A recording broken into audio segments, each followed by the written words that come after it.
How often do you get frustrated not knowing what's going on when playing Arena? I'd say every time I play. And it's because they're like you're still learning and the keywords are messing you up. You don't always understand it, right? Well, okay, yeah. Let me, for anyone who's watching who hasn't watched any of our, or many of our previous videos, I don't know how to play. I've played literally one game, and that was at home with Griff and a friend, and they walked me through it. So I haven't played. So yes, there's much I don't know and much I need to learn. So yes, almost every, what do you call it? Everything, all the skills and all the mechanics, I don't understand. All right. I appreciate you playing along with the needling, but let's actually work on now that you have some experience with cards, have read cards, and have an idea of what goes on in a game. Let's help you flesh out your knowledge. Please. So there's a group of abilities called Evergreen. These are ones you just sort of expect to be printed in almost every set. We're going to work through a lot of the common ones and ones you should expect to see often. That the way you said it makes it sound like there are abilities that don't get reprinted. Yes. So there's an ability called Reconfigure. Okay. I believe that's only in Kamigawa Neon Dynasty. Does it become obsolete if it doesn't get reprinted, or it's just an older? I can still play with it. Okay. One of the abilities I'm never going to teach you is banding. I've heard of this. Yeah. Someone told me I should. Right. I will say I respect the audacity. If I send you into a magic shop and the only ability you know how to do is banding, I will be shunned. All right. So Evergreen doesn't necessarily mean they're the only ones that are still viable. These are the ones that are always around. Okay. Always being reprinted. Okay. All right. First, we're just going to do these in alphabetical order. You're just going to go through a bunch? Yeah. Is this an exhaustive list or just sort of the highlights? We're going to do the highlights. I'm not going to go over like equip costs and things like that right now. Probably a ton. Yeah. Okay. So, highlights only for me, please. Death Touch. Yes, I've seen this on cards. I don't fully get it. If a creature with Death Touch deals combat damage to or deals damage to a creature, that creature dies unless it has Indestructible. That makes blocking it difficult. It does. Okay. It makes it very difficult.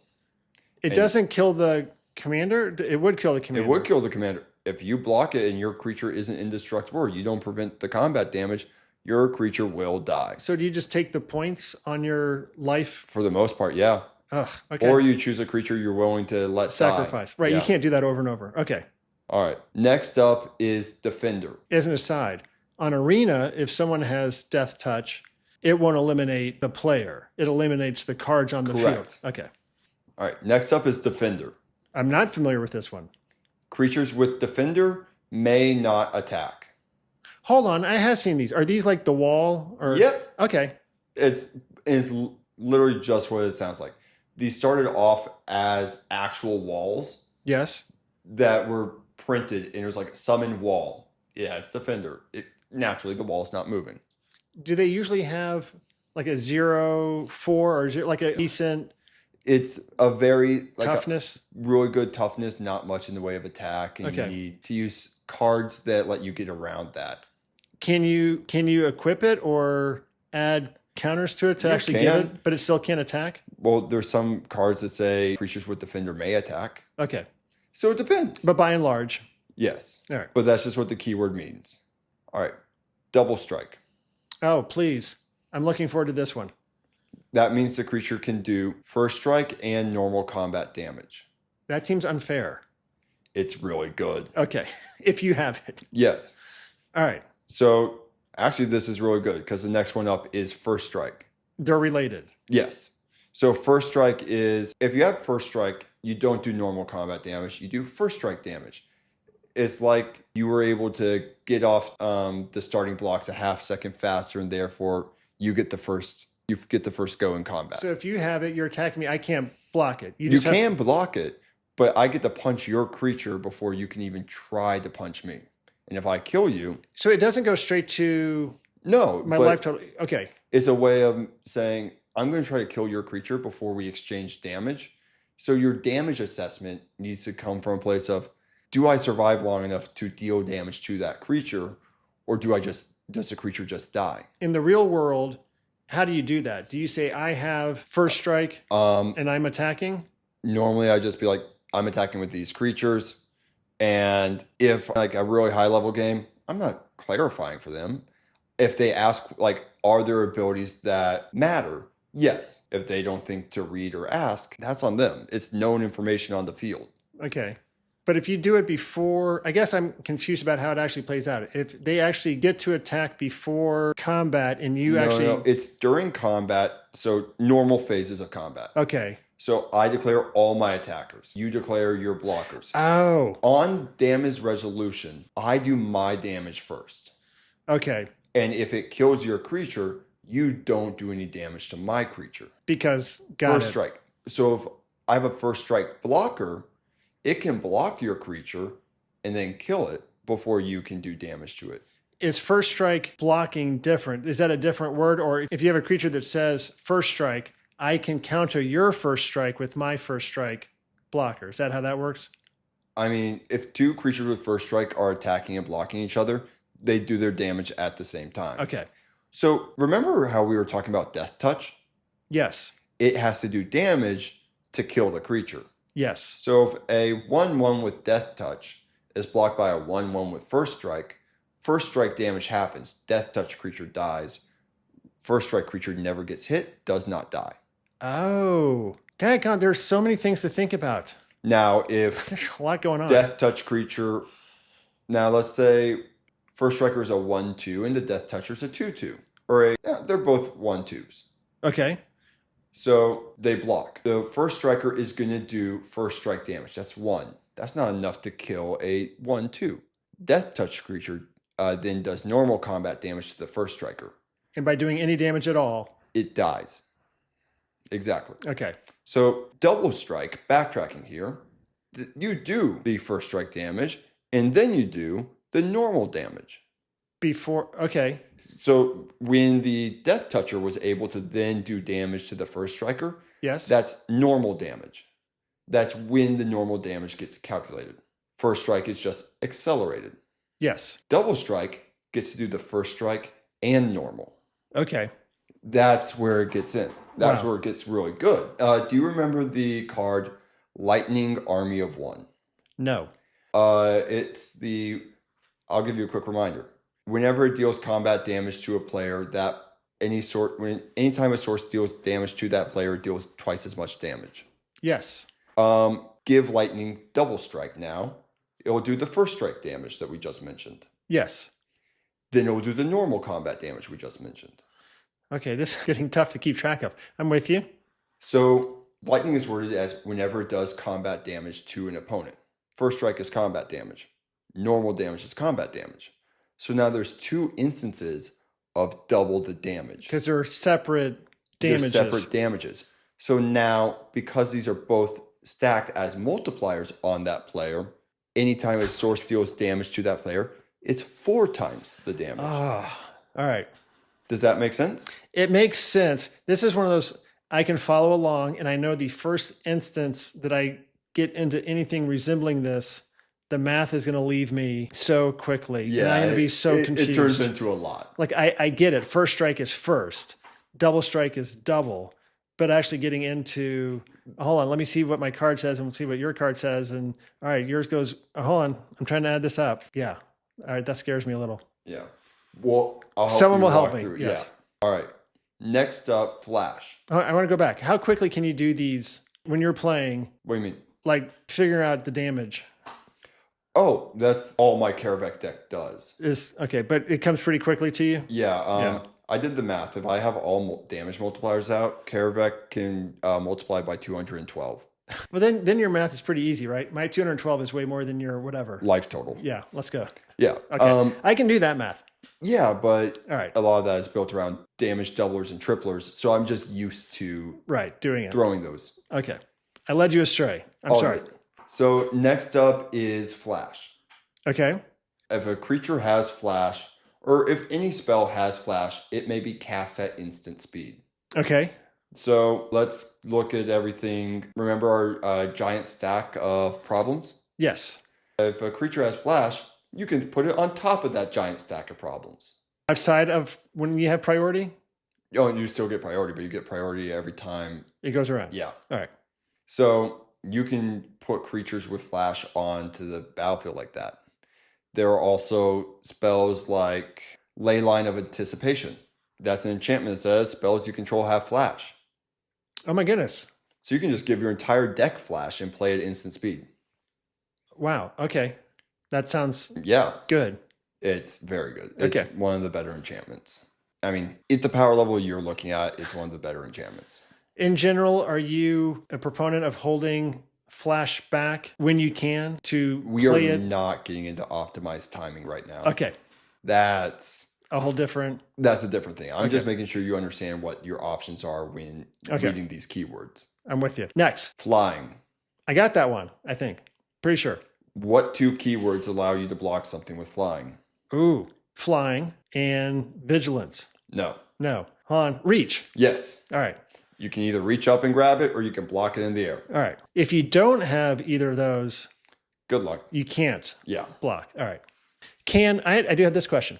Can they block only other flyers or they can block anything? That's unfair. Okay. Who's going to tell a dragon it can't land and block a horse? Dragons should have their own special. All right. But like a little. What's the size barrier? A little rat or a little bat with rabies shouldn't be able to block. Put respect on Mirkwood bats. We love them. That did come up in a game somewhere. Yeah. In one of our games, not a game. All right. Haste. Oof. Hold on. Haste. That means that it doesn't suffer summoning sickness? Correct. So when I cast a spell, I can activate or I can perform the abilities of the card right away? Yes. Okay. Specifically, tap abilities. Like you can tap it to use it for anything that you need it for. Activated abilities that don't cause a creature to tap can still be activated without haste. Right. You don't need it. Yeah, you don't need to get around summoning sickness to use those. Right. Okay. Thank you. Hexproof. It's in the name, right? Other players can't cast spells on you for a turn or ever? Hex? There are ways to give yourself hexproof. However, this is on creatures. So I don't know. A creature with hexproof cannot be the target of spells or abilities your opponents control. For as long as they're on the battlefield. As long as it has hexproof, yeah, that's. But hexproof would be written on the card. That's an ability. Okay. Fun fact: isn't as useful as you would think. Yeah, it seems like it would be very useful. Except there are cards like Detection Tower or Shadow Spear that you can tap or pay 1. Creatures your opponents control lose hexproof until end of turn. Okay, so it's not really hexproof. So those are very niche examples. Yeah. But I'm just emphasizing that there are ways around it. Also, they only stop targeting. So if I play Destroy All Creatures, I didn't target yours, so bye-bye. Oh, really? That's how protection also works. That's why Progenitus isn't as infallible as we would want it to be. Targeting, you're picking on someone. If you're picking on everybody, you're not targeting exactly. Anybody. Okay. Wow. Super literal. All right. Yes. That is the good thing about Magic. Is a very literal game. Yes. I could tell some childhood stories about Griffin that a literalist from very early. So it's not shocking to see that you are. Oh, jeez. Yeah. I really made you guys get pedantic with some of your rules. You got pedantic with judges and rules all on your own. Like you didn't need. Okay. Different time, different place. But yes, you did just fine on explaining rules to people from an early age. The uncles deserved it. Okay. I was thinking more of the robotics tournament, and you were right. They were wrong. They were also volunteers. Okay. Anyway. I'm not going to hold it against them. Where are we? Indestructible. All right. That seems straightforward. However, you're going to tell me there are ways around it. No, it's indestructible. It just can't be destroyed. Any effect that says destroy doesn't destroy it. Enough damage to kill it doesn't destroy it. Okay, again, this seems unfairly powerful. Exile effects still exile. Because it's not destroyed. Correct. Okay. It is very much a get again, around. Be literal. Yes. Things that -1/-1 counters, reducing its toughness to 0 will still kill it. Because if you have no toughness, you don't exist. But that's a workaround. Correct. It doesn't count as being. It's not a destroyed. Okay. Yes. Indestructible is you don't take damage. You don't. It just made it ineffective. Correct. Okay. Lifelink. I think I get that. This is used a lot in Black and White. Yes, Orzhov is well known for lifelink. If you do damage against someone else, you get life yourself? Someone or something else. You also gain the life if you, say you have a 3/3 lifelinker and you have a 2/4. A life linker? Okay. No, the 2/4 doesn't have lifelink. No, I was laughing at the term. A life linker. So I'll swing my 3/3. Okay. You block with the 2/4. No one does enough damage to get through the toughness. However, the lifelink creature still did damage, so I'll gain 3 life. Again, so unfair. But this explains a lot. I've only played on Arena a few times. Yeah. This explains a lot of what I didn't understand was happening on a couple of games. Menace. Well, I'm going to go back. Yeah, go back. So in that scenario, in that mechanic, they can be happy to wail away on draws basically on the battlefield because they're gaining life. Yeah. It's not a great win, but you can. Yes. Oh, there are some cards where it's like there's one card, Aetherflux Reservoir. I've heard of that. It has one ability I'm not going to get into. It's not relevant for what I'm going to say. Has another ability, pay 50 life, deal 50 damage to any target. 50? 50, 50. Wow. Okay. But you have to have 50 life to pay. There are ways to get up there. Yeah. Okay. So it's a facilitator. It's not the win con in of itself. All right. Ready? Sure. Menace. I've seen it. I'm running out of, my mind is getting crowded here. I don't know what else a card can do. Menace. It's an attacking means something or other. I don't know what it does. When this creature attacks, it must be blocked by 2 or more creatures. A singular creature is not enough to block it. So if you want to block a creature with Menace, you have to bring a buddy along, but otherwise you'd be too scared. What is the point of this? Make it so they have to commit more resources. Does that, because Menace usually is on larger creatures, or it frees up the battlefield because I'm making you commit your resources to places you may not want them? Yes. Both? Okay. And then there's also the fact that it makes it easier to get the damage in because if they only have one blocker, they can't block a creature with Menace. There's no buddy system. Oh, okay. So it's more of a... And if they have 2, they're forced to use them both. If they want to block. Correct. Okay. All right. Reach. Reach, I can block flyers. Yep. That's all it does. Okay. If you attack me, you're flying, and I have reach, do I get to fight back? Does my power... Yep. Okay. So it's a full... It's a full blocker on flyers. Okay. Why not just make it flying? Why is it different than maybe flying? As an archer? Let me turn it around. Can reach can't fly. I can just block flyers. So there's a lot of different creatures with reach. Some are spiders, some are flyers, some are ents. Okay. I can block a flyer. I'm not flying myself. Yeah, so you can block me with whatever you want if I have reach. Yes. Reach doesn't help so much on offense. No. It is a defense. Okay. One of my biggest gripes, I know a few other people who feel this way. Nylea, God of the Hunt, doesn't have reach. Yes. She has a bow and arrow. She's a giant goddess standing above the forest with a bow and arrow that's magic, and she doesn't have reach. Sorry. But a spider has reach. I can't help you. Yeah, I know you can't. Okay. Watsy needs to go do an errata. You need to get super famous one day, and then they can do a Griffin version of the card. Oh, no, they won't. I know back when the old rules committee was still around, some of their members complained actively about this. Really? Okay. And I'm nowhere near their level of Seems like a huge oversight. I would argue it is. All right. You got another one for me? Yeah. Trample. Trample. I do know this one. If I have more power than you have toughness, then the extra goes on to your life total. So close. Oh. It's not just power versus toughness. It's enough power to kill you, to kill the blocker.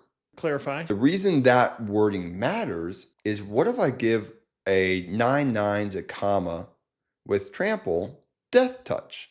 Now only 1 damage is needed to kill your blocker, and I can trample over with the other 8. Okay. Again, it seems unfair that you would give that dinosaur death touch. But I think it's unfair to Zakama to assume anything surviving being stepped on by it. Okay. All right, but keep going. So trample works as soon as you do enough damage to kill the blocker, the damage continues over. Yes. which is why if you give someone with Trample Death Touch, it only takes one damage to kill the creature. Reduced the necessary amount. So instead of being blocked by a 4/4, it's functionally a 4/1, and that's an extra 3 damage going through. Okay. Again, the math worries me. Yes. Okay. But one of the good things about the MTG community, they'll help me out. Yeah. We're going to walk through, make sure this is going to be the most honest game of Magic politics you'll ever be a part of. Okay. Because, yes, we're going to say we're not the threat, but the table as a whole is going to be like, yes, but actually, they say they're not the threat, but these are the key pieces on their board, and this is why they're problematic. And we're going to help you with threat analysis. Okay. All right. Vigilance. Vigilance. I should know this one, but I don't. Something about keeping an eye out for something. Yeah. What are you keeping an eye out for? Well, it always helps to make sure you can block. Okay. So a vigilant soldier would be able to go on the attack, but also stand guard after, right? Yes. So a vigilant soldier doesn't tap when it goes to attack. It will say untapped and able to block. Each turn. Yes. So if you attack with it, it doesn't tap and nice. It stays. Does that analogy help? Yes. Perfect. Yeah. All right. Thank you. All right. And now this is our last one. All right. Ward. No idea. Not even sure I've heard of this. That's fine. I don't think I put anything with Ward in your deck. Okay. Ward is pseudo hexproof. If instead of like warding off. Yeah, there's now an extra cost to do something. If I have ward, you have an extra cost to attack me? No, to target. It's hexproof-esque. Okay. So, well, hexproof is just, nah, you can't do that. Ward is, I mean, you can, but you have to pay for the right. So you have to, some of it is discard or sacrifice a legendary permanent. And that's on you. If I have a creature that has ward and you want to target it, that's on you to I have to, yes. Though ward is counter that spell or ability if the ward cost is not paid. The ward ability is if someone doesn't pay the ward cost, it gets countered. This matters because some things have the words, this spell can't be countered. Okay. Now we're back on the stack and resolving. And I don't have to pay ward cost if your ability can't counter my spell. Okay. Again, it's getting complicated. Yes. But I'm just trying to give you, like, I'm opening the doors to the nuance. So you can, when you go into playing the game, right, you have at least an inkling of where some of the conversations are going to be going. Yeah. And while you may not be a full-blown participant in all the politics, you will at least be able to be like, that sounds bad. That sounds good. Right. That's what I'm hoping for. That's all I want. Okay. But yeah, that's the breakdown of Evergreen abilities that's what you're going to see a lot of in the coming years of Magic. I love it.